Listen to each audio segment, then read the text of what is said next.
The voice of Husker Nation is on the air. This is Hail Varsity Radio. Insight, opinion, expertise, along with the biggest names talking Nebraska sports. Join in with the show at 402-489-1240 or 1-800-825-5865. Now, here are your hosts, Chris Schmidt and Elijah Herbel.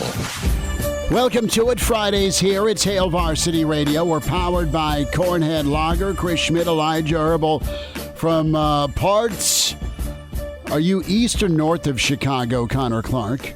We're on the north side. On the north side. I know my stuff. My stuff. I've been through Evanston, but mainly just love Wrigleyville. Well, I wish I was in there. I'm a little bit too north for that. But. Yeah, well, Connor Clark is streaming in from Chicago. Can always watch the show, the Hail Varsity YouTube channel. Subscribe to that and watch the show, Hail Varsity Radio Twitter. Give that a follow at HVarsity Radio. Elijah Herbel, rockin' double duty. Good to see you, dude. Yeah, wait, I got a question for you, though, Schmitty. Yes. Which suburb of Chicago is Connor Clark from? Do you even know, Elijah? Because is there a Crystal Lake? There is, but I'm not there. No Crystal Lake. Lake is in the name, though. I'll give you that. No, I knew that. Some sort of lake. Where's Danny from? Because Danny Burke's a Chicagoan too. He's from Arlington Heights. Yeah, Arlington Heights, and that's not it. Is that bad blood? I mean, is Arlington Heights like? Nah. Be careful of those dudes. I will say it's funny Lake you say the that first because, or second word of the suburb you're in? Well, the first word is lake, and the second word starts with a B. So it's not Lake Michigan. Well, it's on Lake Michigan. Wow. You know what that means? Barbecue and Connor's folks this summer. We're going to invite ourselves over. No, it's funny, though, because I asked this question, also not being able to remember which suburb Connor was from. Tell us, dude, before... The Chicagoland area. Yeah. Lake Bluff. Bluff. I knew that. There you totally. go. There you go. Numbers to get in, 489-1240 or 800-825-5865. Can email Chris at hailvarsity.com. Any recruiting thoughts, you can send those our way. We do have an update on some Cruton today. We'll start there. Excellence on display last night with Husker Volleyball. They mauled Pitt, and that was really cool to see. You don't get Wisconsin, but you get hated Texas Sunday. And, of course, Nebraska basketball down to the Little Apple, K-State, Nebraska. And we'll spend some time with Jake Mielheisen in hour two. Jacob Padilla from Tampa, as we will check in with Jacob here in about 20 minutes or so, a little less than. And then the Pride of Fairbury, NBC Sports, the professor, Bill Doleman, with us. It is the annual time. We've been doing this 13 years. It's the annual Clauseborne naughty or nice list. So there's people on Claus's naughty or nice list for 2023. And hilarity may ensue. We're going to switch it up from our normal picks. We'll get some bowl picks and whatnot next week. But to the naughty or nice list for Clauseborne around 5:40. That's the setup. Congrats to Gary. Gary is in first, followed by Jim and Jake and Jack and Nathan. We'll get to your stream comments as well. Excited there. We'll also dive into the best, worst holiday gift a little bit later. What's the worst gift you got that turned out to be a godsend that way? Fellas, it's that day. It is Friday. It's Friday before signing day. And Wednesday we'll get here for Nebraska, and I think Nebraska fans can feel good about Wednesday, what Wednesday will bring. And, Raiola has landed, and not just Dylan, but the whole family. And, we look at this situation, and Nebraska fans are no doubt excited about the prospect of a really, really talented quarterback kind of leading this 2024 class. But this late in the game, guys, to have an opportunity to get him and to impress this weekend. And I think back to, and we've had George Darlington in on the show a lot over the years. We love George. And he was such an elite recruiter for Nebraska in a staff full of elite recruiters. And George was kind of your key for a lot of the West Coast kids, the California kids, but also really that first monster Hawaiian connection. All right, and that first Hawaiian that was an All-American and award winner and has his name on the North Wall is Dominic Raiola. And you look back, and I was in school the same time Dom was, and you look back at that era of Nebraska football, and not only were they, as George put it pretty bluntly, we were winning. So, yeah, Nebraska was winning and finishing with championships or in that top 5, top 10. But it was and you hear coaches say this, it was a family atmosphere, right? And the one thing you hope you always have with family is comfort, right? Good, bad, ugly, it's real. And the family atmosphere that existed for Nebraska in those late 90s and the Raiola experience, I mean, I think has stuck with him for a long, long time. And if you're sending your pride and joy, one of your boys off to college, you want that same experience. And I think it's fair to say, despite just year one, what's one of the first words Matt Rhule used back when he was introduced? That's dropped in on press conferences, and I say dropped, and it's not a gimmick. It is real. He talks about family. When you hear players in interviews or you talk to potential recruits, they really they say it, and it's kind of become cliche. But the truth is, if it feels family-like, that's a good thing. If you're going away from home, going away from family, people that helped raise you, you want to land in a spot you're comfortable with in a very uncomfortable time in your life. So I think there is some similarities right now with Nebraska football 2023 under Matt Rhule and what Dom experienced and probably remembers with Nebraska football during his time in Lincoln. Great, great player. And that is something that, when Wednesday gets here, I think could be a deciding factor for Nebraska, and that's outstanding. I think Nebraska and Rhule have just kind of practiced what they've preached about high standards, tough love, the ability to practice and get better, but also it's really all about the player and the kid. While accountability exists. So I think all of those factors, guys, lead to, if Schmidt's giving out crystal balls, I'm giving 2 thumbs up here. I think things are going to be okay for Nebraska come Wednesday. You want to put a percentage on that crystal ball, or just 2 thumbs up? No, I'm just going to give you 2 thumbs up. You guys can give me.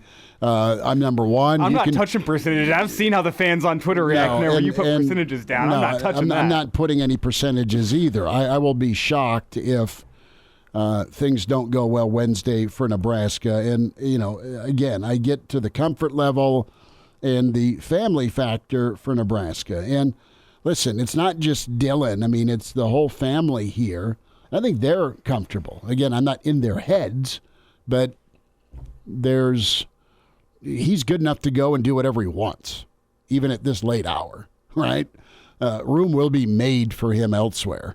I think Nebraska is always a spot that's kind of probably been on Dylan's mind, and I think the reality and the opportunity to really kind of push Nebraska into a new Big Ten era and be a player in it is also pretty enticing. But I think the comfort and the family part are your 1-2 punch that will be unbeaten by Wednesday. And that's a great way of putting something that we talked about this morning, and I enjoyed being up with Ravi on Hurrdat Sports Radio this morning. We got a chance to sit down with Damon, who obviously being the father of a kid who's in this class, he's been through the recruiting process. He's a leader of young men. Really great resource to be able to talk to on a morning like today. Talked about the trust factor between the Raiolas and Nebraska. And I think that goes hand in hand with what you're saying with comfort and that family feel. I do think there's an element of just trust with what Matt Rhule and this coaching staff is putting forward. And the example that he used was Dom Raiola Donnie Raiola, independent of Dylan Raiola being in this class, independent of him showing interest in Nebraska, got a contract extension, kind of showing, as I said earlier in this week, that what Matt Rhule preaches about family is not bogus. It was never about Dylan Raiola whenever Donnie Raiola was hired. Right. I'm going to mess up these names many times over the next Donnie, it's Dom. Donnie and Dom and Blitzen and Rudolph. But I think that showed Dylan that despite the fact that he's off at another school, that family environment at Nebraska persists, and all the things that Matt Rhule was telling him last summer wasn't bogus. It was legit, and there is a trust factor that can be found between the Nebraska coaching staff and the Raiolas. I think that's very, very, very important in this recruiting process. And I think, as you kind of laid out, Dylan, and again, we're not inside the kid's head, but from all the things we're hearing from Damon this morning to people logging crystal balls to what Dylan himself puts on Twitter with the purpose quote, the Bible this morning, quote, yeah, is that he feels that there is a family environment at Nebraska and there is a purpose for him being here as a part of a family. Well, it's authenticity that's super important. And Connor, I know you've dealt with finals week this week, but got your ear to the ground with Husker football, and you're a guy that has kind of looked at football and Big Ten football in kind of your mind's eye with growing up in it. And, it just doesn't happen every day, even at the Michigans and Ohio States. I mean, you see it more at those schools, but this could be a really, really big deal. I mean, that's the understatement of the month. But to get a dude this caliber when we talk about on field. Yeah, I mean, it's massive. I think I was as floored and shocked as everybody else on Monday when the news broke. I mean, I was thinking about it because we're on the show last Friday, right? And we're talking about all things Kyle McCord and what he could potentially bring to this team. We had zero inclination of talking about Dylan Raiola in any way, shape, or form because obviously we've known, or we thought we did since May, that it was a done deal with Georgia, right? And to go back to what Elijah was saying, too, and I think Matt Rhule does a really, really good job of this, is recruiting by example. Because you keep around, obviously, his uncle, and you back up what you say, for lack of a better term. But, I think the recruitment by example from Matt Rhule has been really, really good. And I agree. I think you do have to trust what he's doing. I know it's hard as a fan as of late, and especially with what happened to McCord as he moves on. Everybody was getting ready to say McCord, Fleming, and Raiola all at once. Now that picture looks a lot different, but I think with this crucial weekend obviously coming up here as Raiola is in town and the signing day coming up next week, I mean, this is a massive deal. And you said it, it's probably the understatement of the month.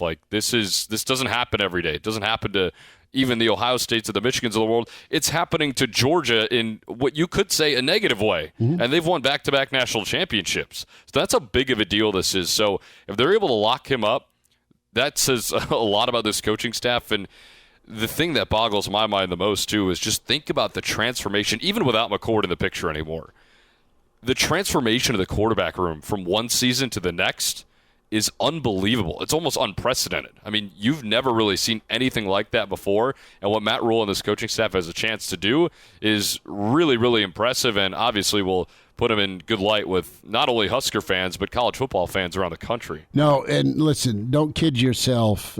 Between national media and other coaches and just people around the high school scene, there's a lot of truth with Matt Rhule and just the fact that folks buy into him, because it really is as simple as sitting down and probably having lunch with a guy. I mean, that's a common occurrence, but it's a priority for Rhule. A little thing that can go a long way. Hey, you care enough to sit down and let's have a bunch of steak. It's something you saw kind of on Pat McAfee this week. Yeah. Showing that authenticity, whether you're a high school coach, whether you're a fan of Nebraska that's at some small town bar and Matt Rhule pops his head in. No matter who you are, Matt Rhule shows you that authentic side. Mm-hmm. I don't think the public persona that he shows when he's in press conferences or whatever is different. He's authentic, saying it's going to be 1 to 2 million, brother. Who's on the even think about the whole volleyball like training table thing, right? Yeah. I mean, like he leaned into that, and not many coaches are like A, allowed to do that, or B, would even think to do that. That's pretty. So I think good. that just gives you a little bit of what his personality is like 24/7, or honestly 25/8. You could probably say that's fair. Who's on the line? We go to Dave. Dave, thanks for calling. Get us kicked off. Okay, we want him more, okay? He shows up at a basketball game. What happens? We go crazy. He shows up at a baseball game. He's got all kinds of people showing up. Does that happen in Georgia? I don't think so. We want him more. Well, fan base is a game changer for this state, for this football program. And, yeah, I mean, the absolute response by Nebraska fans whenever a key visitor's here is the love, right? And recruits. And, Dave, thanks for the phone call, bro. We were getting a little feedback. But, no, I mean, it's noticed. It's absolutely noticed. The support's there. And, you know what? That's why Nebraska's been as big of a brand as they've been despite some down times. That brand continues to flex on the volleyball hardwood. We'll get back to some recruiting thoughts in a bit. Going to head down to Tampa and check in with Jacob Padilla from Hail Varsity and Hurrdat Sports. Get your reservation now. Hurrdat Sports Bar and Grill Sunday. Nebraska v. Texas. Do it. And now, back to Hail Varsity Radio. Thanks for spending time. It's Hail Varsity Radio. Who else is on Flip Watch for Nebraska recruiting? Who's visiting this weekend? Some names you want to know, we'll tell you shortly. Down to Tampa we go. I don't know if he is poolside or not, but he has been courtside all year for you with Nebraska Volleyball. Jacob Padilla with us from Hail Varsity and Hurrdat Sports. At Jacob Padilla _ is where you can find him on Twitter. Jacob, what a scene from the plane landing for Nebraska Volleyball to dismantling Pitt. Take us through it last night, man. What stood out? Just what stood out is just how well they played. And the way they kind of took control of that match early on, just with their block in particular, with Becca Alex stepping up the way that she did, and then Nebraska kind of took control in the third set with their serve and just ran away with that thing. So they just played at a really high level, and they are playing some of their best volleyball at the right time for sure. And the scene was fantastic there, just setting another attendance record, which has basically been the theme of this entire season, both for Nebraska and volleyball as a collegiate sport. So to have 19,500 there, second largest crowd behind only the Memorial Stadium match earlier this season for the college women's volleyball match, it's a fitting stage for the level of talent that we're seeing here in Tampa. Jacob, one of the things that stood out to me early in that match last night was that, unlike in the Elite Eight, whenever Arkansas threw the first punch, Nebraska threw the first real punch of that fight, if you will, about midway through the first set. It was similar to how they responded. Against Arkansas, it was Becca Alex in that block that allowed them to come back from the first punch. They did it again last night, except they threw the first punch with that block, and Andy Jackson mentioned something post-game where she said you could kind of see it among Pitt that they were getting a little bit frustrated, losing a little confidence with that Husker block. What did you see early in that one in the first set with the Huskers getting the block and really taking it out of Pitt? Yeah, I mean, and they needed it too because they were not hitting very well in that first set. Offensively, Nebraska was struggling. They weren't really terminating at a great rate. So their defense picked it up and they found a way to score with the block instead. I mean, you look at it, they had almost as many blocks as they had kills in that first set. And like you said, just the impact of a dominant block on a volleyball match, you just can't really, it goes beyond just the stuff block numbers that you see in the box score because so many of the other errors are a direct result of, all right, I can't hit into this block, I'm trying to avoid it, and now you're hitting wide. It just kind of eats into your brain and makes it tough. It's just kind of something that's sitting back there anytime you go up to swing. When you get blocked over and over again. So, it's Beck Alec in particular, obviously, has been at the center of the majority of these blocks. These are always a team. Blocks are typically a team stat, just with the way that the blocking schemes work and all that. But Beck had 3 solo stuffs in that match last night, and probably the most impressive one was there was that point where she blocked one back, and then Pitt tried to get the ball over, and she stuffed the free ball back. Just wasn't a very strong attack, and she just would not let the ball cross the net, and got the stuff on the second one. So just a huge momentum swing there with the way they were able to shut down Pitt's offense early on and give themselves time to kind of figure out their own offense and start clicking later on in the match. Jacob Padilla is with us on Hail Varsity Radio. Something that stuck out to me, Jacob, last night in the match, and I'm going to be honest, I haven't started watching volleyball regularly until I came to Nebraska, but the amount of challenges that John Cook was able to get right. So that tells you a lot about the trust he has for his, young team. How far does that go? Obviously, the challenges are nice and everything, but how far does that trust go beyond the green card and into their play, especially in these large games? Yeah, it was interesting. He lost that one almost right away, and then that leaves you just with one to use the rest of the match, and obviously get it back if you get the challenge correct. But he had to bring another one early on in that match, and like, oh boy, are they going to go this entire match without challenge cards? But they got it right, and then kept getting it right over and over then from there. And Cook throughout the season has consistently praised Dylan Raiola, assistant coach there, who he's the guy up there courtside. He's the one up stalking the sideline. He's the guy watching all of that, and he's the one that Cook really trusts. Obviously, the players have a large say in that as well. If they're adamant that, hey, that wasn't the right call, then he's going to trust them. But it starts with Dylan Raiola. And, they did a great job. A couple of those I thought were some rough calls. I thought on the court live, it's like, oh, yeah, that was a touch. Where was the call there? It was a good thing for Nebraska that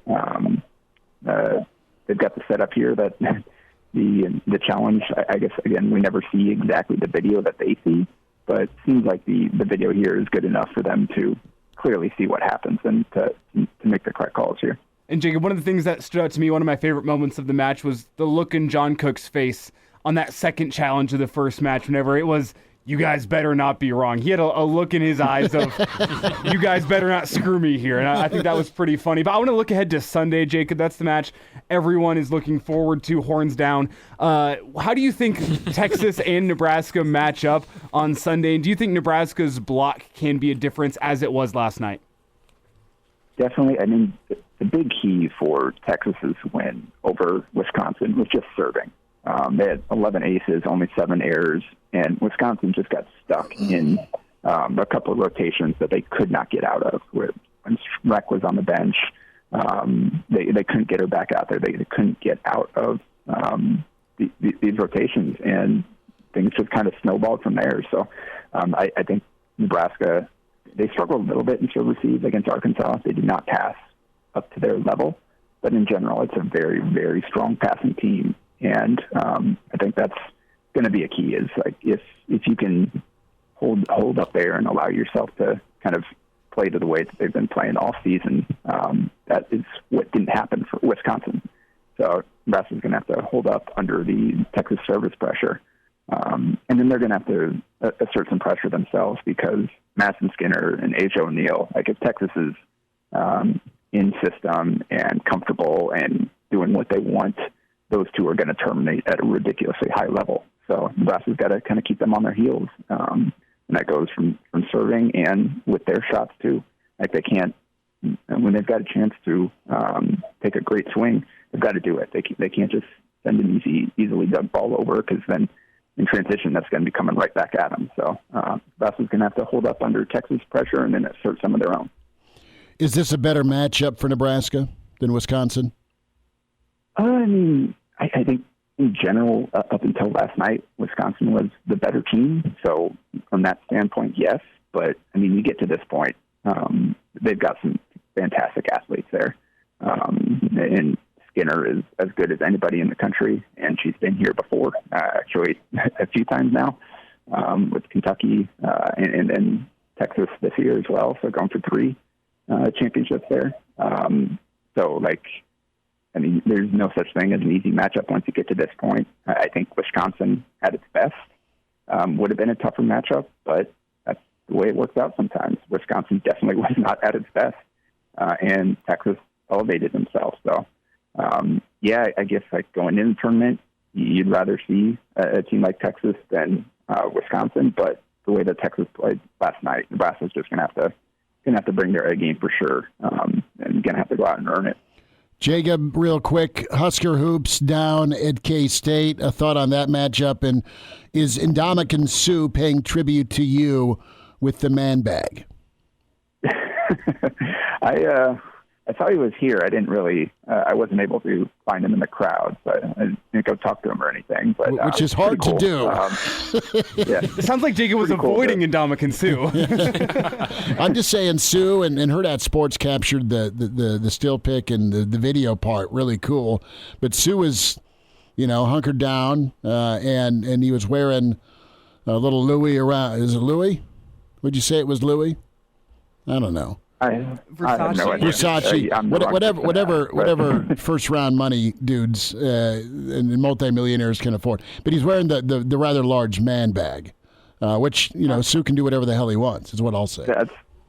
I think that's kind of my stance on it as well. Whatever you want to do, yes, Mr. Sue can do it. But it's cool to see him here. Obviously, Texas, they've got some notable fans in their stand as well with former NBA players there, having daughters on the team, and Asia O'Neal and Madison Skinner. So, it's, again, 19,500. We'll see if they can push it even more this year.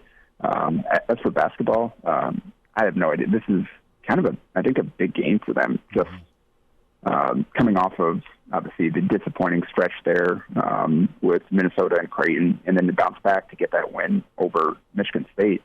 This is kind of their last chance to go prove something in the non-conference, because it was light up until the stretch here where they've got, 4 straight high major opponents after just nothing but kind of low majors and whatever you want to call it, Oregon State this year. So it's a big game. It's a big game, learning game, I think. Like, all right, what happened against Michigan State is sustainable versus, well, Michigan State was just kind of in a rough spot as well, and Nebraska was able to capitalize on that. So I think we'll learn quite a bit about the Huskers here going to Kansas State to wrap up this really, really tough stretch. That's two losses down, 1 win. I think going 2-2 in this stretch is probably something that you would have accepted going into it. So that's kind of what's on the line here. It's not quite the way that you thought you'd get the 2-2, but you take a bad loss, you got to go out and make up for it with a good win, and that's what this game presents, the opportunity to do that. Jacob, last thought here, about 30 seconds. Any big plans for your Saturday as you await National Championship Sunday? I know you got Busch Gardens down there. You could go to the beach. You could defect to Cuba. A lot of options. Do you have any ideas what you're going to be doing on your Saturday? Well, the problem is it's apparently going to be raining all day long, and when it rains down here, it's not going to be sprinkling. So we'll have to kind of figure things out on the fly. I have no idea kind of what events are going on because of the weather. I know that PVF was going to Pro Volleyball Federation with the Supernovas. They were going to have a concert Saturday here. That has been canceled because of the weather. So we're going to have to figure out what's going on tomorrow once everything gets settled in here. But yeah, it's unfortunate. Notably, no denial of a possible defection to Cuba. No, so. Jacob will find his way to the... That's what we took away from that. Yeah. Jacob, appreciate you, man. Great coverage, you and the team at Hurrdat. Thanks for jumping on with us, bud, and we'll check in with you next week. Sounds good. Thanks, guys. There he is, Jacob Padilla, trying to stay quiet in a media room, it sounds like. Big thanks to Jacob. Hail Varsity Radio is live. Now, back to Schmitty. Schmitty's a great guy, but he don't have a brain. And Elijah. You want me to speak? When I point at you, yeah. On Hail Varsity Radio. Don't forget the weekend edition tomorrow morning, 7:45. Myself, Mark Kradak, Elijah Herbel, the latest on how visits may be going this weekend. We have Connor Clark joining us from Chicago. Can see us all, the Hail Varsity YouTube channel. You're reminded again to get to Hurrdat Sports Bar and Grill in La Vista for the watch party, Nebraska and Texas on Sunday, 489-1240 to get in here on Hail Varsity Radio, or 800-825-5865. Bill Doleman coming up. We may have a encore from John Baylor. JB also in Tampa, maybe with us around 5:30. We will see. Jake Muehlheisen set to join us as well. And then Clauseborne, his naughty or nice list, which is holiday tradition. It's quite like Festivus. Some public grievances, but also some pats on the back from Clauseborne. He's been doing this since 2010. I mean, you're intrigued. I did not submit your names on here. Thank God. That was my concern. So you guys are fine. I did well enough in my picks this year that I don't think I'd be put on the naughty list. I was pretty nice throughout most of the segments with Claus, but I also don't know. He's always watching, No, he's always it's imaginary, and he wears red. So Claus with us at 5:40. Negative Mike checks in. No more crystal balls. Brian says that's so par for the course for Negative Mike. That's all right, Negative Mike. We love hearing from you. Brian checks in. I was expecting Elijah to be broadcasting remote from the bushes outside South Stadium. Are there still bushes outside South Stadium, or has the demolition began in some sort of way or fashion? There's still, next to Avery Hall, there's still some bushes. Yes. There, I think. Yes. Yeah. So nothing concrete yet. What do we got on the line? Or we just haven't hung up yet? Yeah, it's 489-1240 or 800-825-5865 to get in. So, guys, also this weekend, you have Vincent Shavers, linebacker that has been committed to Miami. It sounds like he may have decommitted from Miami. Dylan Williams is a talented backer as well, currently committed to Oregon. Bly Hill, talented defensive back out of the state of Pennsylvania. Those are some other potential last-minute flips Nebraska could be in play for. We know that family and comfort is key to Raiola, and I think he'll find that in Lincoln with Matt Rhule and his staff. And I think things will be good Wednesday on that front. With Nebraska at linebacker, fellas, though, that's another key spot to continue to develop and get talent. Of course, Bullock is coming back. That's nice. That's a huge win. Really talented player. I like Bullock patrolling the middle. You like what you've seen from Princewell at that jack spot. And it's kind of a blur. Has Sherman got another year? MJ, yeah. MJ. So MJ Sherman's there. And Bayer, I really like what you saw from Bayer. But you get both these linebackers. You got Shavers, a 3-star from Florida that has been on board with Miami for quite a while. And then Dylan Williams. Both those guys have a nice combination of size and speed. And you're going to need all sorts of athleticism and, yes, toughness to make it work in the Big Ten at that second level. I mean, absolutely. The athleticism of these guys is what stands out. I mean, think to what Miami and Oregon have at their linebacker spots. These guys, from what I have seen on film, kind of fit that stereotype of what Oregon looks for in their linebackers, what Miami looks for in their linebackers. Speed, sideline to sideline. That's what you need in a 3-3-5. And that's the one thing I think you can say whenever you look at Nebraska's linebacker core last year is the one guy that truly was sideline to sideline was your leading tackler, Isaac Gifford. I'm not sitting here saying that Reimer or Henrich were not big pluses at the linebacker spot for Nebraska next season, but I don't necessarily think they were the exact mold that Tony White is looking for in their linebackers. And these guys seem to fit the 3-3-5 linebacker mold really, really well. Is Nebraska going to be able to secure their commitments? It's another question. We'll see. It's a huge recruiting weekend, as we've been talking about all week long. But I don't want to underplay the importance of getting a guy like John Bullock back, because with as much as he played last season and as solid as he looked during his time on the field, it almost makes me feel like Nebraska getting 9 starters back on defense instead of 8.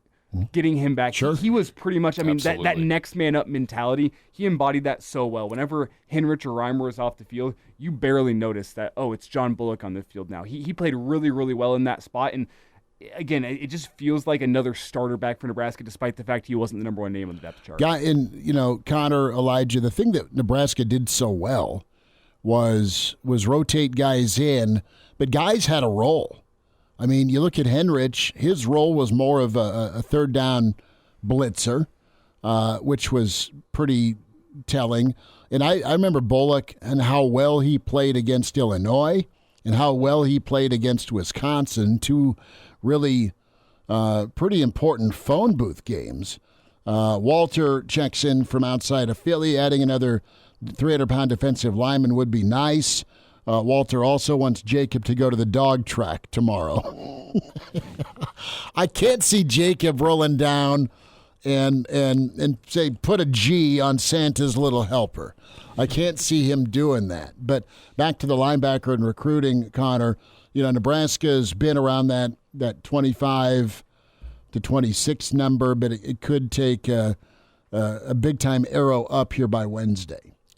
It certainly could, and I want to go back to something that you mentioned about it seemed like everybody on the defense last year had a role, and I think that's absolutely correct, because at the beginning of the year, we talked about how it wasn't just 11 guys in that unit. It was more like 24, 25 guys that were rotating in and out, and it seemed like every single time any one of those guys was on the field, they had a purpose in some way, shape, or form in some part of that defense, and it always worked out. And obviously the defense was fantastic from start to finish this year.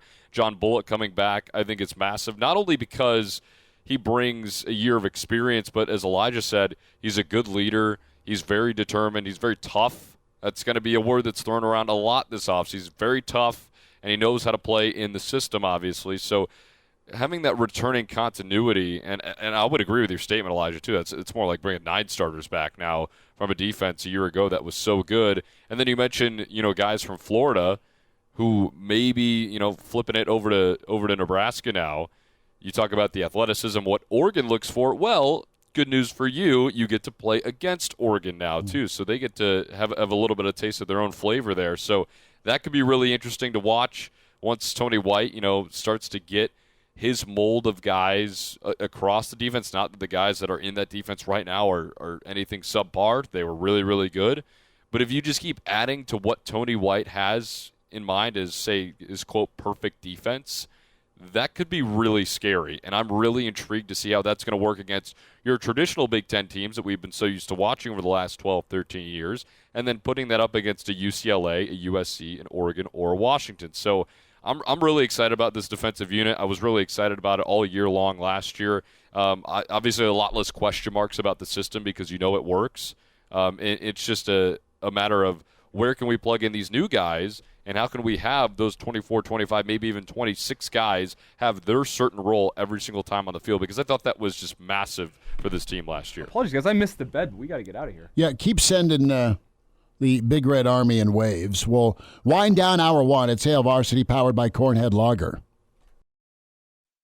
And now, back to Hail Varsity.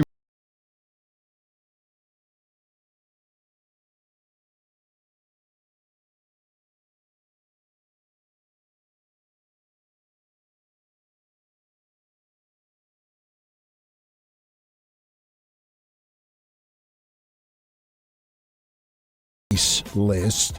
Podcast, Spotify, iTunes, Google Play. Download us with Hail Varsity Radio. Tell us what you think, good, bad, or ugly. Also, the Hail Varsity YouTube channel. Subscribe to that. It is free. You can watch the show and stream it that way via video. Reminder about buckling up. Use your seatbelt. It saves lives. It prevents injuries only if properly worn. Make it click. A message from the NDOT Highway Safety Office. Jason checks in on the stream, and he is super excited about Wednesday. I think this year's going to have a signing day surprise. The staff likes to keep things on the quiet side, so there could be moves that nobody knows about yet. You've been implored, Elijah, to do some recon tonight with your buddy crew at different spots around the capital city. No promises. No promises? No promises. I pulled off a miracle last week with a little recon. You and I are both texting at 2 a.m. going, dude, let's plan the show. And you're like, go to bed. A more interesting thought is this could be the first signing So day. both of you were screwed.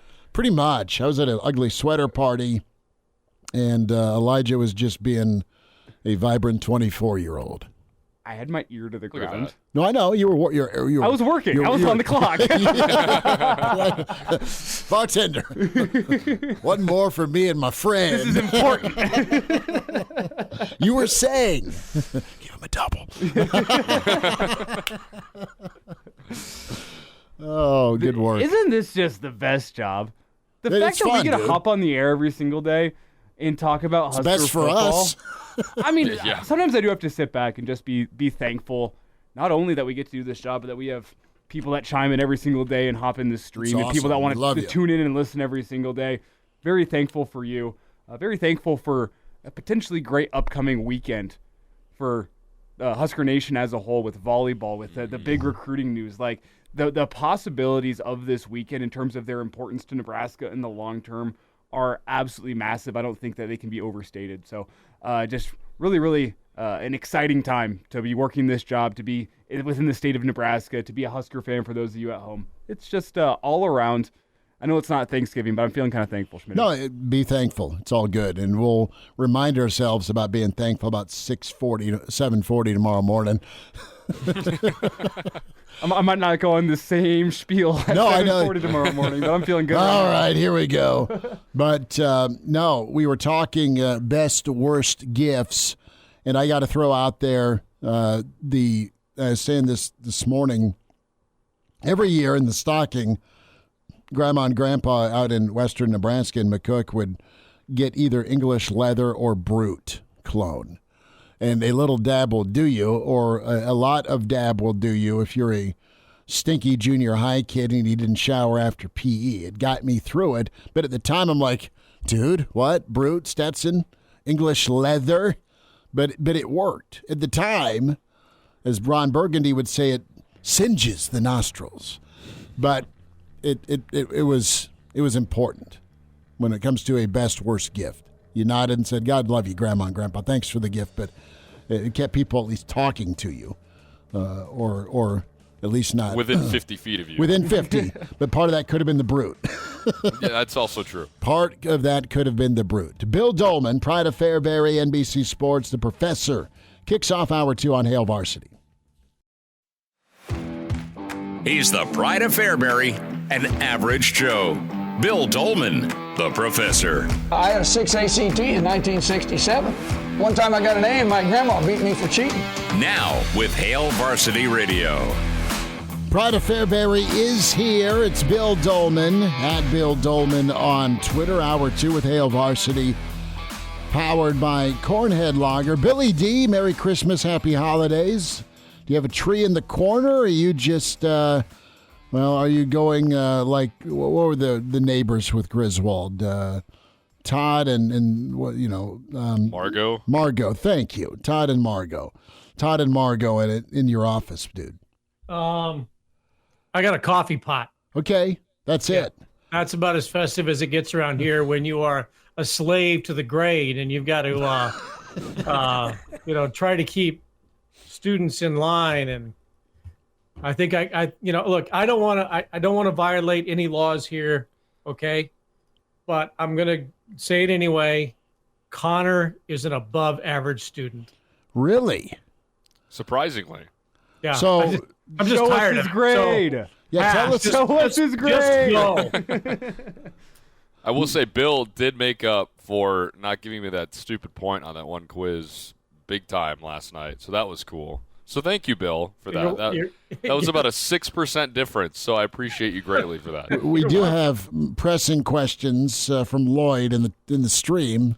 The simple answer to that, no. Did Herbs toot, or why was he fanning the door? It is freaking 90 degrees in here in the middle of December is why I'm fanning the freaking door. Hey, well, hold on. You're the one who tells me to wear shorts, and you're wearing a Broncos zip-up hoodie right now. Yeah, take your own advice. He didn't lose a bet. He's a Donkey fan. Lloyd Christmas also is calling D out for the grade. Bill, I think that was a smiley face. Okay, maybe it says equal. It is both a smiley face and Connor Clark's grade.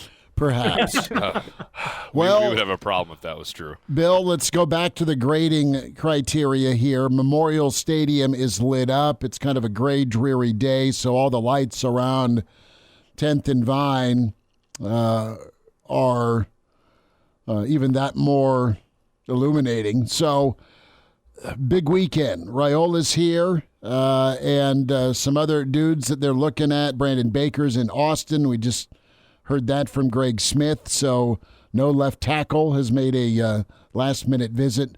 All things being equal, though, we were starting off the show talking about comfort and family with Nebraska football and Raiola. Kid's skilled, he's talented, and the rodeo that you know about recruiting, you've seen this before.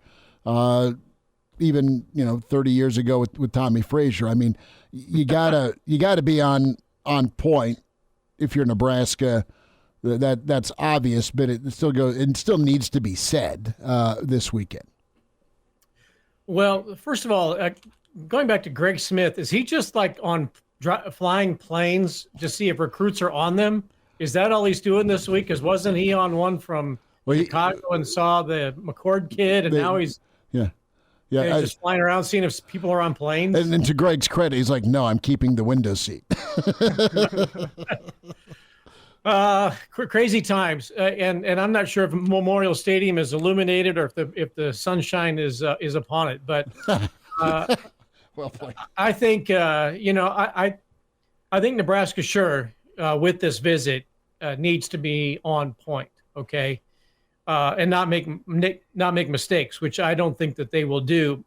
But I think that Nebraska has been on point with the Raiolas for years. And I mean, when Dominic made the decision to come to Nebraska back in the 1990s, there was something that this state did, the character, the people, the program, everything that made an impression upon him back then. To leave Hawaii and to come to the middle of the country. You remember Fiona Nepo was on campus as Nebraska's national championship setter. And Dominic came here with Tony Finotti, who was around, Tony Tata. I think there was another player that came from Hawaii. But I go back in time because I think that the experience that Fiona had, the experience that Dominic had, left a lasting impression upon him and his family. And so, yeah, Nebraska needs to do a good job recruiting. But I think when it comes down to it, this is a very tight-knit family. And I think that as much as Dominic wants his son to make a very wise decision on his own, there is still very much a warm blanket in the Raiola family in regards to how Nebraska makes them feel. And so, maybe Dylan is making a decision between Nebraska and Georgia and maybe somebody else. I doubt that. But I think that Nebraska has meant something to the Raiolas collectively for a long, long time. I don't think it's because, they just gave Donnie a new contract. I think Donnie earned the contract. And I think he's happy here. I think this is home, and I think it's a big deal. So, yeah, does Nebraska need to be on message and do all the right things and make them feel like a very highly touted and beloved recruit? But I think in the long run, what's going to win out if Dylan Raiola comes to Nebraska is that this is home and has been in their hearts for decades. Bill, what is it about Lincoln, Nebraska? You're a native son from Fairbury, as the intro says, but you're a guy who moved across the country. Now you find yourself back in Lincoln. I mean, we've seen it with other guys. Kenny Bell is a guy that was originally from Colorado. He ends up in Nebraska. Adrian Martinez had some rough years at Nebraska, goes off to K-State, but where does he find himself after graduation? Lincoln, Nebraska. You talk about the rivals. It seems to be a very common story. What is it about Lincoln and what is it about the University of Nebraska, in your opinion, that makes it feel like home to so many people? Well, I don't think it's just Lincoln. I think it's the character of the state that, when they do come to Nebraska, I don't think everybody, from outside just stays within the confines of Lincoln or maybe goes up to Omaha. I think that there are times when those players actually do get an opportunity to go out to Grand Island or to Kearney or Scottsbluff or someplace, and they get to experience a really nice pace of life that they may have never experienced before on the Big Island or in Los Angeles or Miami or wherever it might be, that when they come to Nebraska and, they go back, they get to experience the character of the program under Tom Osborne, which still has relevance even to this day with Matt Rhule. But when they get a chance to meet players who have walked on from small towns or scholarship players from around the area, and it's like, hey, why don't you come home and hang out with me out in Shickley or Fairbury or Valentine or whatever, go hunting, ride a tractor for the first time. I remember when we were when I was doing the Osborne show, we did a deal where we had players would go, kind of an odd couple type thing, go out and hang out with a teammate. We did one with Brian Shaw, who was a linebacker from, I think, Sandy Creek, if I remember correctly. Tony Ortiz. And Tony Ortiz from New York. And Tony went out and hung out with Brian Shaw. And, it was kind of funny, but those guys were very much brothers, and Tony was welcomed on the farm and welcomed downtown. And, there are different cultures that, get a chance to meet people. And I think that once it kind of wears off that, people are saying, hi, why? They understand that, what, there is something to this Nebraska nice thing. And maybe it's not for everybody. But I do think that when they get here and they have the chance to experience it, that the character of the state, the honesty of the people, there are certainly fringes that take it too far and that, are too much on the keyboard warrior side.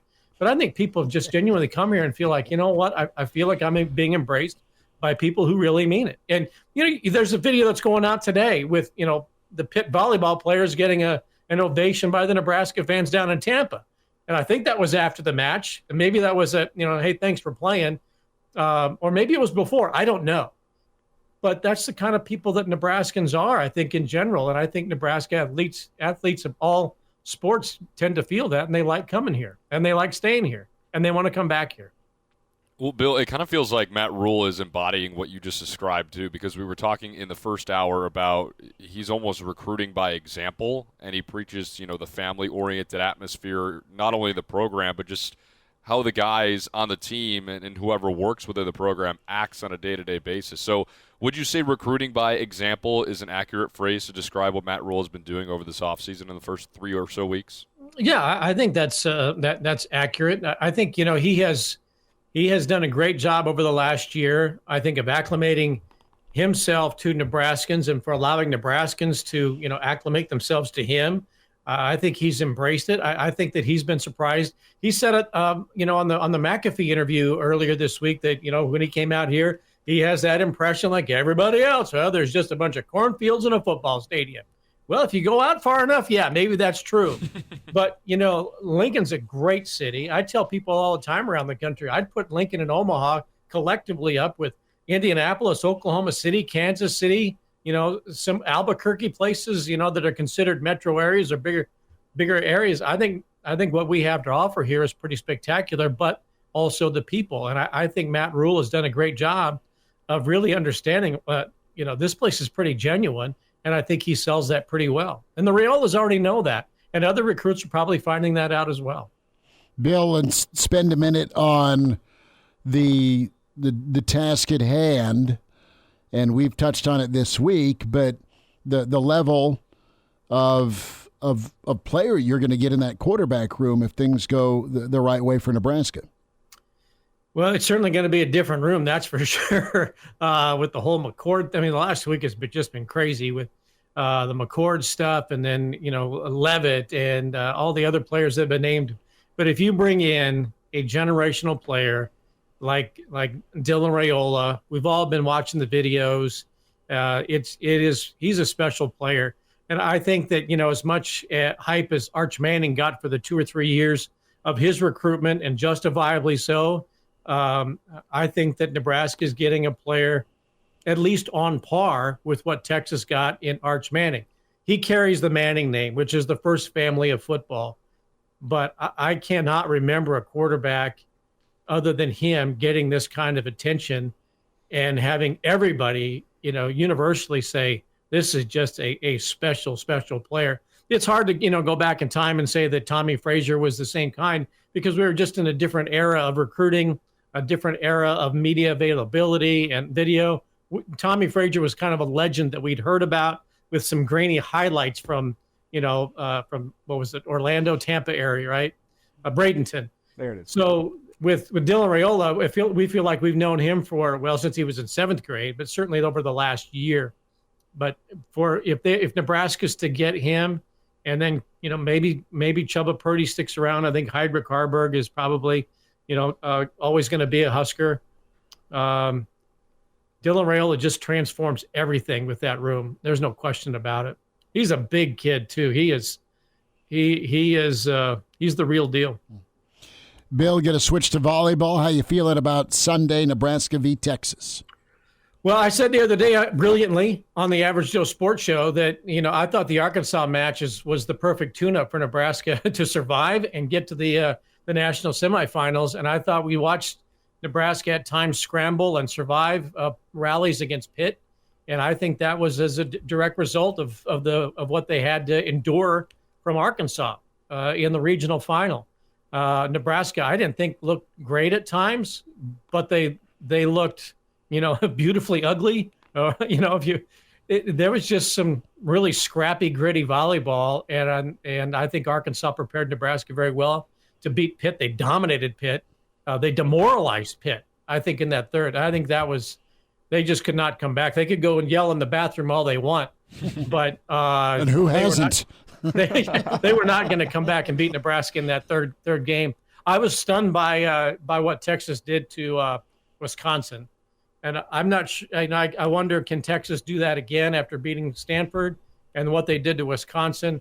But I'm convinced Nebraska can adapt to any style of play, any system, and I think it's there. I think it's Nebraska's for the taking. Skinner, she hit 0 the first 2 sets, and then dominated the third, and then there on out. They're gonna need more than Skinner to beat Nebraska on Sunday, I think. It does feel like 2 volleyball teams that are playing their best volleyball of the season, though, Bill. And we've seen a lot of good volleyball from this Husker volleyball team all season long, but it seems like from that first set against Arkansas, when they got punched in the mouth a little bit, a switch was flipped, and they have been playing lights out ever since. You could say the same with Texas. I mean, that performance last night was stupendous. I don't want to be hyperbolic by any means, but this feels like one for the ages potentially on Sunday. It could be. Nebraska did not get a great match from Merritt Beeson and still won. They got great play from Allie Batenhorst, who was I think the turning point maybe for Nebraska in Tampa is the whiff on the attack and then the 3 consecutive plays that she made. Harper Murray's so fantastic. Bergen Riley, I said this weeks ago, is the best setter in Nebraska history as a freshman. And I think Kelly Hunter's up there, but I think Bergen Riley is the best, and she's got 3 more years to go. It's special. Becca Alec I like the way they rally around her. This Nebraska team is the most important volleyball team in the history of the sport. How about that?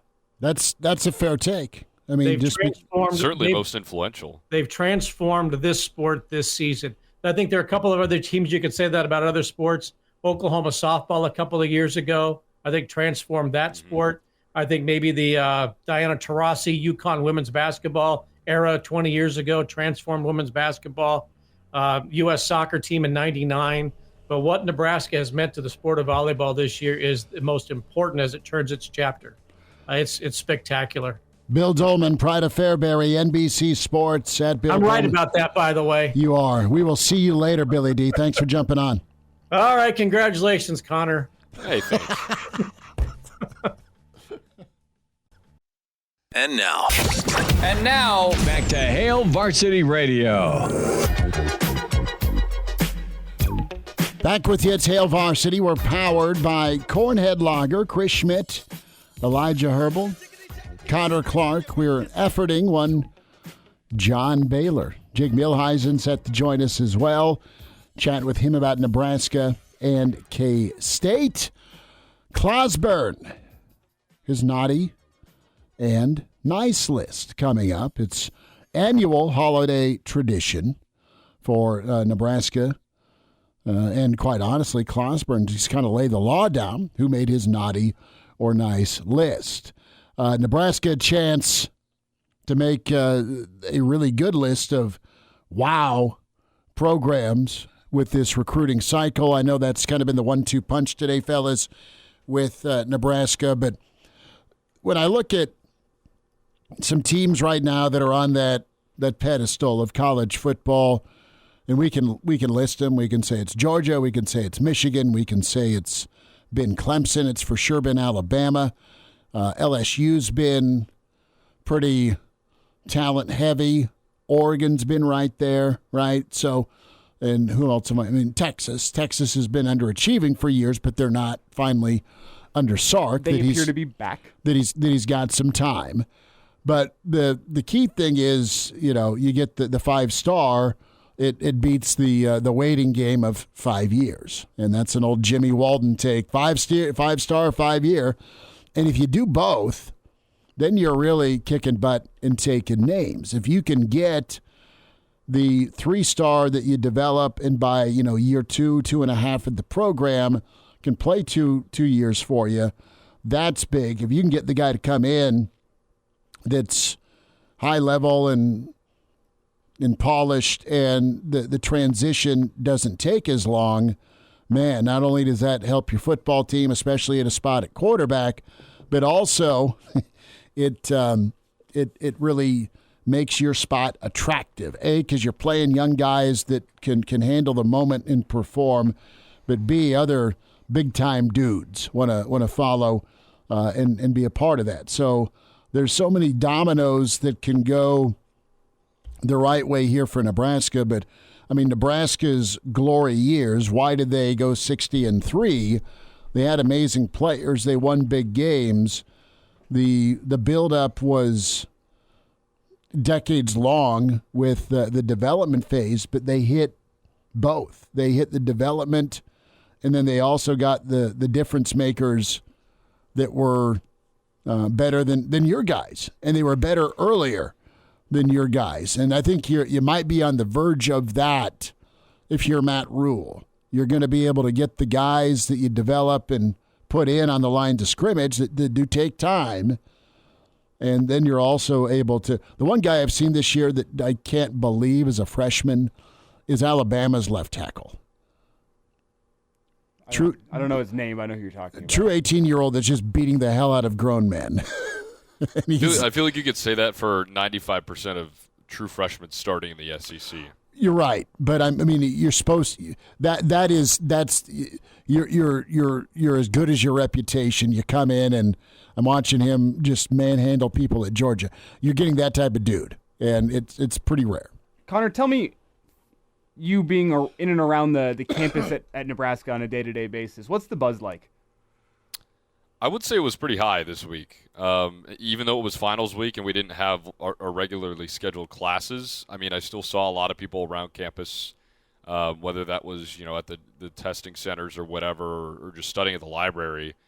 And this whole thing has been a constant conversation. And how could it not be, right? Because, again, when that story broke on Monday, I was about as shocked as everybody else. And that's all my friends and I were talking about. And then the following days, it's like, oh my goodness, what could be in this quarterback room, and honestly, what the team could be in general. I mean, nobody really knew, and nobody really still knows at this point. I guess the picture's a little bit clearer now, but there's certainly a buzz around this, and it wasn't just around Raiola; it was around McCord too when that whole thing was going on.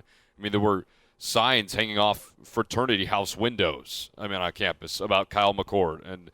There is a buzz. I can confidently say that there is a buzz around what could happen this offseason for Nebraska football, because I think it's something that, yes, us students aren't, we haven't been through it for the last 20 years. We weren't alive for the glory days, obviously, but it just feels like, especially somebody a part of my class too, you've been longing for that bowl game throughout your entire college tenure.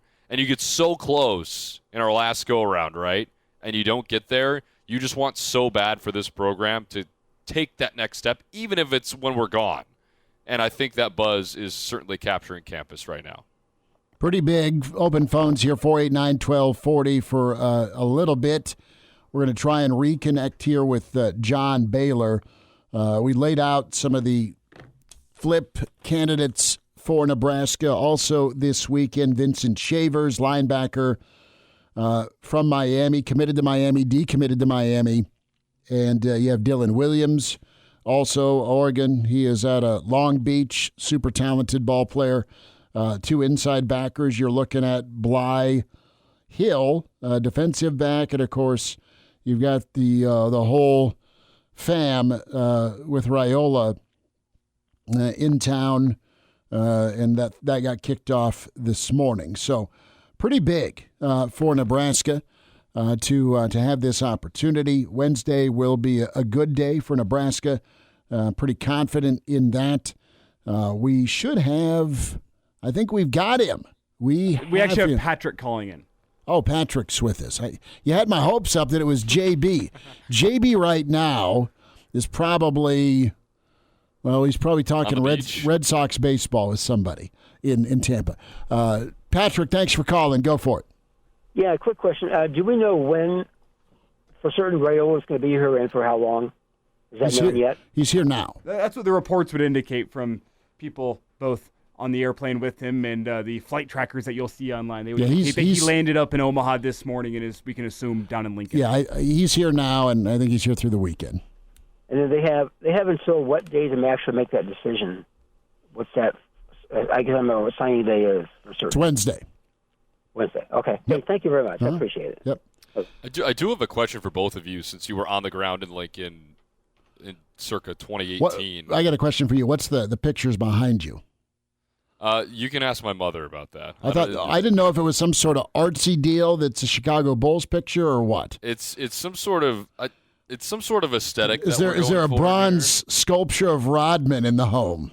I wish, because that would be awesome, and I probably would have stolen that for my apartment already. But something I'm wondering about too with this whole Raiola discussion is, okay, assuming he commits and signs and everything, right? And the bow is on the package. He's probably your starter day one as a true freshman, right? I think he has a really good opportunity to go win a job. What was the feeling in 2018 when you knew Adrian Martinez as a true freshman was going to be a starter? A little bit different, obviously, not the same, recruiting profile, but it was still a pretty big deal. It was a big deal, but you know what kind of brought it to life was Adrian's first play, where he scampers for 50 yards. In that first drive, yeah. Somersaults in. I mean, you saw the wow. Yeah, see, that was when the buzz to me started, because that whole offseason, it was still the discussion of, is it going to be Gebbia or is it going to be Martinez? And a lot of people assumed it was going to be Martinez, and then Gebbia hits the transfer portal, and you go, okay, it's going to be Adrian Martinez. But it wasn't a thing where you were like, okay, Nebraska's got its guys. You thought Nebraska had a really good candidate of being a guy for the future. The buzz was not about Martinez. It was about Frost.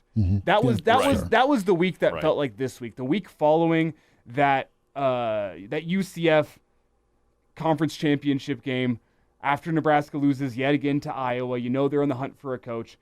That was the week where you felt the buzz. And it felt like on a Sunday morning in Nebraska, every single person was either tuned into their TV set or they had the press conference pulled up on their phone, and they were watching Scott Frost get introduced as the head coach in Nebraska. That's what this week has felt like more to me, was that week and that moment in Husker history in terms of buzz. It's certainly the most buzz, I think, around campus in a while. Now, obviously, when Matt Rhule was hired, that was a pretty big deal, right? And now you have a chance to bring in a caliber of this player. The biggest buzz around campus, I would say, comparative to this, honestly, was probably the week leading up to that Michigan game in 2021. I mean, the buzz there was pretty. This is your get over the hump moment. Night game, Yeah, I think the atmosphere in the building too kind of displayed that of what the feeling on campus was all week. I mean, even though it was a loss, it was just pure electricity. There was so much excitement. I would say even more so than Oklahoma last year, and you had big new kickoff for that. So I think that's what I would probably compare this to, just from a student's perspective around campus. I mean, it's something we haven't really felt here in a little over 2 years now. Well, and Frank checks in. AM was good, but DR is different level coming in, and I think that's it. And I think you put it perfectly, Elijah, with the comparable buzz of, okay, Frost is here to fix. There was that feel, too, if you're a Nebraska football fan. All right, we've talked a ton about the quarterback and, being a quarterback away from what? From bowl eligibility, from competent offense, taking care of the football, too. All right, you're a quarterback at this level away with this defense, with some of the skill guys, with a seasoned offensive line, doing some damage. I mean, you could take a monster step on all sides of the football, find a return guy, keep being solid in the return, in the special teams game. You could have a team that just doesn't start out 6-0 against a doable schedule, but you could have a team that can trade punches with people in November because you've got a good decision maker and a playmaker at quarterback. Can I just throw a hypothetical out there for you guys? Think about Husker Volleyball.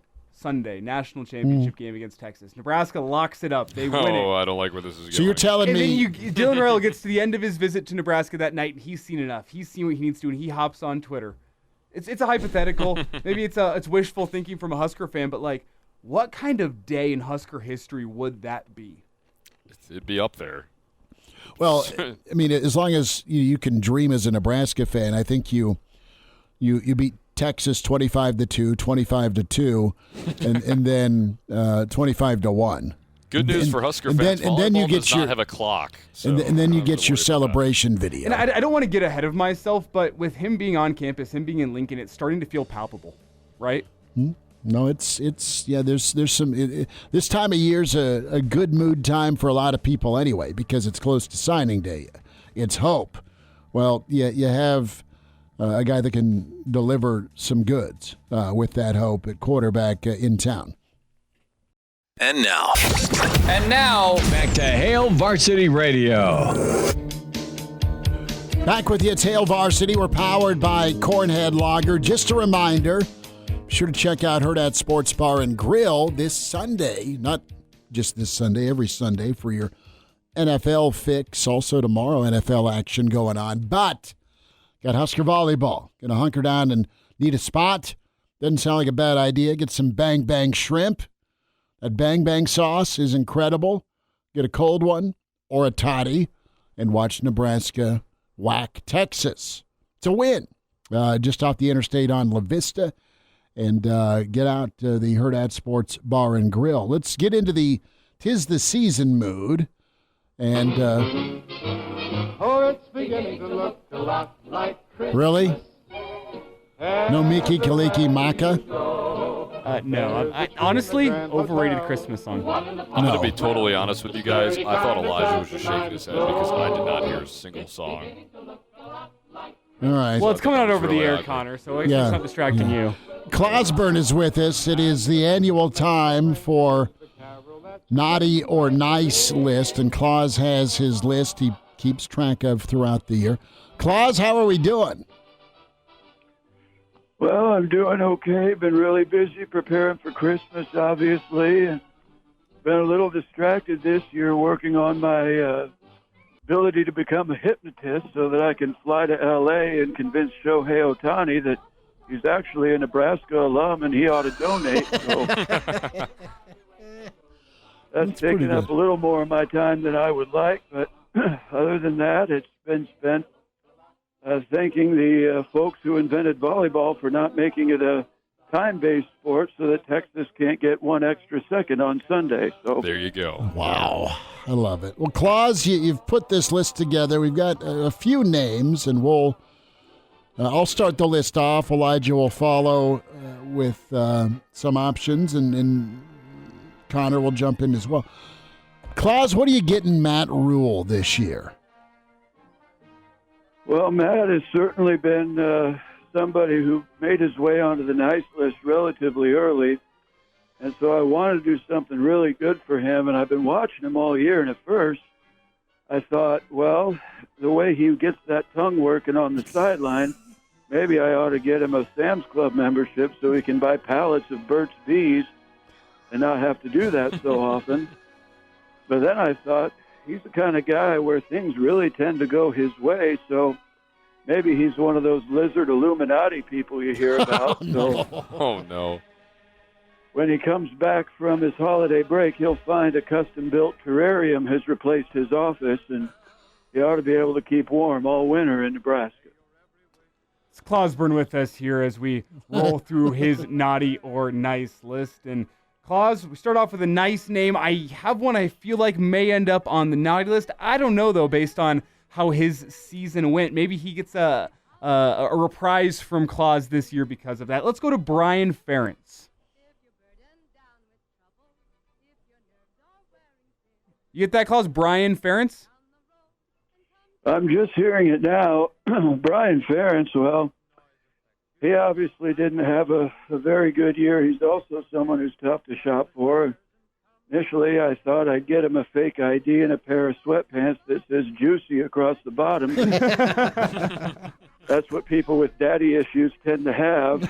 But oh, wow. I thought I'd be productive, and so I'm getting him a study guide for the Iowa State Insurance License exam so that he can start off 2024 with a brand new career. Well, Clauseborne, we'll bring it back to Lincoln, and I'm curious to see what you have for the mayor of Lincoln, that being Fred Hoiberg. Well, you guys are already sort of seeing the fruits of my labor for Fred's gift. I like Fred a lot. He's a really good guy, and so I've helped create a firestorm of things on the message boards for people to get all excited about someone who's coming here that maybe we didn't think ever would, so that he can go on winning 2 or 3 games that matter and otherwise continue to live in anonymity so that he doesn't ever have to worry what his buyout clause says. Clauseborne's with us, his naughty or nice list for this holiday season. Claus, he's been on the list every year, even though he's not coached here in a while. But I know one of your favorites is Carl Pelini. Well, Carl has been kind of out of sight, out of mind for us even for a while now. And so Carl is going to be getting a bill for a brand new computer for me. I didn't know what he was up to. And so I went on the internet to search and see where he was, what he's been doing. And now my computer has more viruses than a Chinese research lab. So, wow. Oh, good. That was good. That was good, Claus. It's Claus's naughty or nice list with us here on Hail Varsity Radio. Claus, let's go to the popular name of the week. We spent a good amount of time talking about him today. Dylan Raiola. What is he getting for Christmas from one Clauseborne? 3 words. Whatever he wants. Good answer. Does he want a brand new John Deere tractor? We got it set.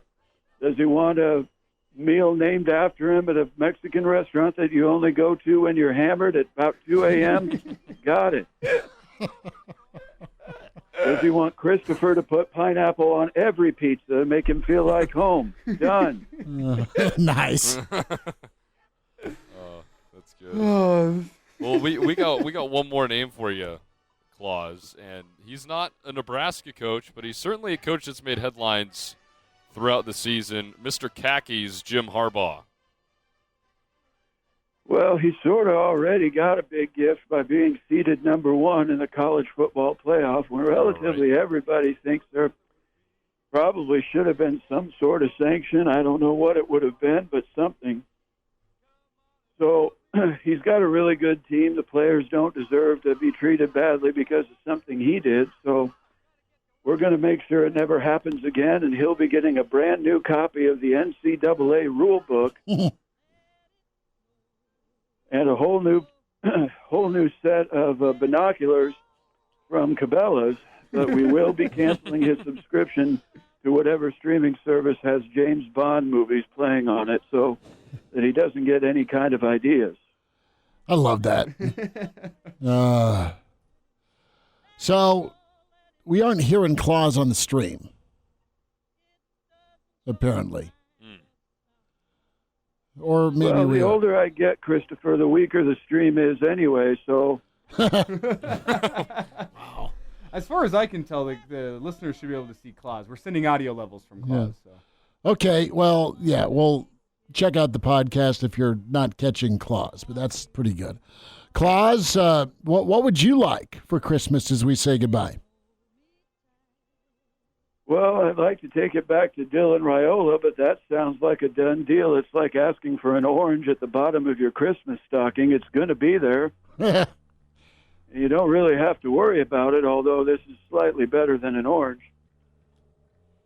I guess I'll take a happy holidays for everybody involved with the Hail Varsity Radio program and all of their listeners. All of their listener. Yeah, you know. Claus, we love you. Thanks for joining us tonight. Okay. And now, back to Hail Varsity Radio. Weekend edition tomorrow, 7:45. We'll get you set for a monster weekend with Nebraska athletics. Mark Cranack, myself, Elijah Herbel, and excited to do that. 7:45, the Hail Varsity YouTube channel. Catch us there and subscribe. Also, the Hail Varsity Radio Twitter feed at HVarsity Radio. Elijah Herbel, Connor Clark, Chris Schmidt. Appreciate y'all checking in this afternoon and into the evening. Spotify, iTunes, Google Play, where you get the podcast. Download it, tell a friend, subscribe, and repeat. Get the subscription on the YouTube and then the podcast. It's free for you. So I said the best, worst Christmas gift. I said either the Brute or English leather Grandma and Grandpa would get me. It got me through junior high. Appreciate them for it. Cotter and Elijah, a best worst. Something you weren't thrilled with at the time that maybe came through. See, mine is a little bit, I was excited to open it, but my excitement was quickly curtailed shortly after opening it. What I got was a sick knife. And this was middle school aged Elijah. It was like Is it a pocket knife or was it a? It was large. Was it like a Bowie knife deal? It was kind of like a switchblade of sorts, which it didn't have like the spring action, so it was 100% legal. I just thought it looked really cool, so I put it in my Christmas wish list. Just a quick disclaimer. You know how sixth graders are. It wasn't quite legal. It's still in my car if you want to see it, actually. Did it fit in your boot? It did not. It did not. But the reason I wanted it was because it would look sick. The reason that it quickly became the best worst was because that night while trying to open a package, I absolutely slashed my hand. I still have a scar on like the base of my thumb from where I slashed it. And I was bleeding the rest of Christmas. Luckily, did not need stitches, but it was a really, really bad gash. But luckily, that is still the best knife I have for opening packages because the blade is like curved on the end, so it's this nice little perfect. You don't risk cutting any of your packages with like a straight blade. I still get use out of it every single year. So despite the fact that it cut me and caused me a great deal of pain, I still get great use out of it. Connor, you got anything that was a deadly weapon that is in your back pocket? Yeah, I can't say I got a knife for Christmas, especially in middle school, but I did get my uncle, and I feel terrible for bringing this up because he meant well. But this was before I was even in high school. I was probably like 12 years old when this was given to me. Carton of Camels? It was like a lamp, like straight out of the 70s, like just kind of design-wise. And it was a Cubs and like Blackhawks themed lamp, which sounds cool, right? But the like whole 70s vibe of it, and it was just like, A, I'm 12, so like, okay, great, it's a lamp. And B, it just was kind of ugly. So, but you still have it?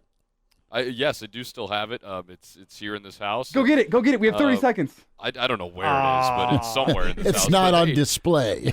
I used it. I used it in my room for about 6-7 years. So definitely got the most out of it. But can't say I was thrilled as a 12-year-old to open up a lamp on Christmas. You got to tweet out a picture of your lamp. I'll find it and send it to you.